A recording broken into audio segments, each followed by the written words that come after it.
Check out the difference in look and feel from 24 hours ago. I'm Chief Meteorologist Dave Hovde. That's a look out at Pismo Beach. So yeah, we still have a few sprinkles out there, but this whole unsteady weather system is moving out of the area to be replaced by a ridge of high pressure. It's going to give us a nice weekend, and beginning of next week, temperatures are going to warm. It's going to be sluggish at first for a couple of reasons. For one, this trough is still in the area. It hasn't kicked out yet. Secondly, there's a lot of cold air. Plus, we have all that water that's down on the ground surface. As the winds become lighter, it's going to be low clouds in the morning, and they're going to be kind of stubborn in some of the valleys here. And a lot of the low temperatures tonight will be in the 30s.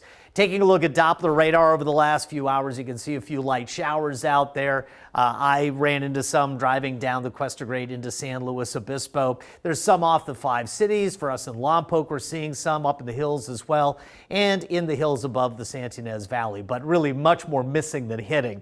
So that big trough is kicking out all the serious weather into the high plains. We have a mixture of rain and snow in the Dakotas here. For us, that high pressure, once it sets in, will warm the temperatures back up into the mid-60s or better. High surf advisory remains, 10 to 16 footers out there at the Central Coast. This is a look at the weather modeling. Again, a few showers still in the modeling through the overnight, but you'll notice here the lingering low clouds at the coast. So it's definitely going to be a factor to deal with in the forecast. But the big ridge of high pressure does improve our weather dramatically. This is the storm path that really starts exiting the region. It's going to be so far away. It's going to be very difficult for anything to really get going here in the extended forecast. So let's take a look at some of the forecast information, and we're going to start by looking at things happening around the Central Coast with daytime highs right around 60 degrees for Friday. The overnight lows, again, will be right around the 30s in the interior and 30s and 40s at the coast.